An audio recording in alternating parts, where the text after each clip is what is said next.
Bonjour, prêt à commencer votre journée? Imaginez une clôture gigantesque s'étendant sur plus de 5000 kilomètres, traversant des déserts brûlants, des plaines infinies et des terres sauvages d'Australie. Une structure si immense que beaucoup la considèrent comme l'une des plus longues jamais construites par l'homme. Incroyable, n'est-ce pas? Et pourtant, il fut un temps où cette clôture faisait rire. Oui, rire. Dans une émission télévisée en 2015, certains plaisantaient en disant que l'Australie devait sûrement manquer de travail au point de passer son temps à construire une clôture interminable au milieu de nulle part. D'autres allaient encore plus loin. Ils qualifiaient ce projet de poulailler national. Une idée absurde, inutile, presque ridicule. Mais, 10 ans plus tard, plus personne ne rit. Car aujourd'hui, cette clôture est devenue une question de survie. Face aux sécheresses extrêmes, aux terres qui se transforment peu à peu en désert, cette barrière décide désormais du destin de millions d'animaux. Elle détermine quelles fermes survivront et lesquels disparaîtront à jamais. Au point que le gouvernement australien est contraint de lever des impôts supplémentaires pour assurer son entretien. Oui, protéger cette clôture est devenu une véritable guerre. Car sans elle, une grande partie de l'Australie pourrait redevenir un désert. Mais pour comprendre pourquoi cette clôture est si importante, il faut remonter dans le temps. Très loin dans le temps.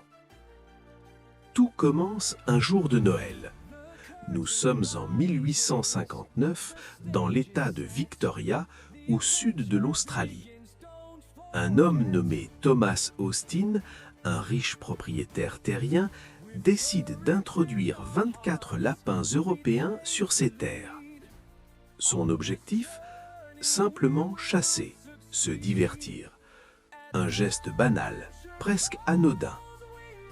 Mais ce jour-là, sans le savoir, il vient de déclencher l'une des pires catastrophes écologiques de l'histoire. Car ces 24 lapins vont se multiplier. Et pas seulement un peu. En quelques années, leur population explose. Puis, elle devient incontrôlable. Les lapins se reproduisent à une vitesse folle, envahissant les plaines, détruisant les cultures, dévorant toute la végétation sur leur passage. En seulement 20 ans, ils se répandent à travers tout le continent. Comme une épidémie, à une vitesse de près de 60 km par an. Les champs disparaissent, les sols s'appauvrissent, les agriculteurs sont impuissants. Partout, il n'y a que des lapins. Des millions, puis des milliards. Et avec eux, une catastrophe économique. Car l'un des piliers de l'économie australienne, la laine de mouton, commence à s'effondrer. Les pâturages sont détruits, les moutons n'ont plus de quoi se nourrir. Face à ce désastre, le gouvernement n'a plus le choix, il doit agir. Dans les années 1890, un projet colossal est lancé. Construire une clôture gigantesque, une clôture si longue qu'elle traverse des régions entières, séparant les zones infestées des zones encore protégées. Pendant près de 10 ans, des milliers d'ouvriers travaillent dans des conditions extrêmes. Chaleur écrasante, isolement total, manque d'eau. Mais ils continuent. Et finalement, la clôture anti-lapin est terminée.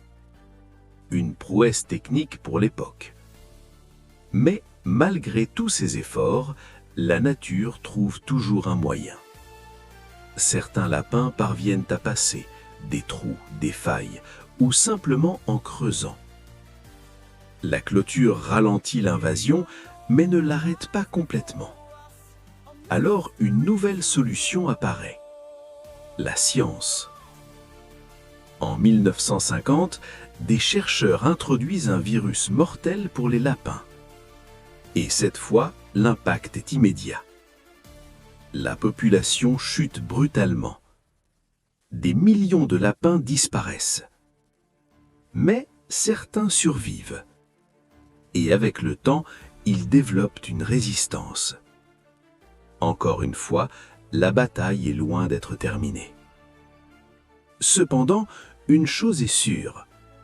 La combinaison de la clôture et de la science a permis d'économiser des milliards de dollars de pertes. Une leçon importante pour l'Australie. Même deux. Premièrement, une espèce invasive se propage plus vite que n'importe quelle barrière humaine. Et deuxièmement, une fois qu'une infrastructure devient essentielle, il est presque impossible de s'en débarrasser. Car elle devient une ligne de défense, une assurance contre l'avenir. C'est ainsi que même après la diminution des lapins, la clôture n'a pas été démontée. En contraire, elle a trouvé un nouvel ennemi, encore plus dangereux, le dingo. Au début du XXe siècle, un nouveau problème apparaît. Les moutons commencent à disparaître. Massivement. Chaque année, environ 10% du cheptel australien est tué. La cause?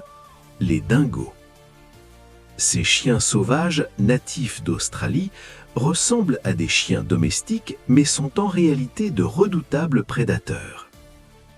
Rapides, intelligents, impitoyables. Ils attaquent souvent la nuit.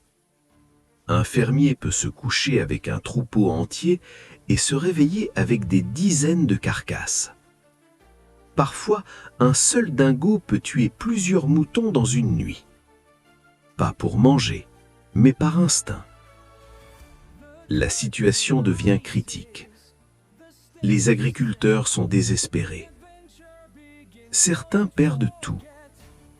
Alors, en 1914, le gouvernement décide de réutiliser l'ancienne solution, la clôture. Mais cette fois, elle est améliorée, renforcée, étendue. Elle devient la célèbre Dingo Fence.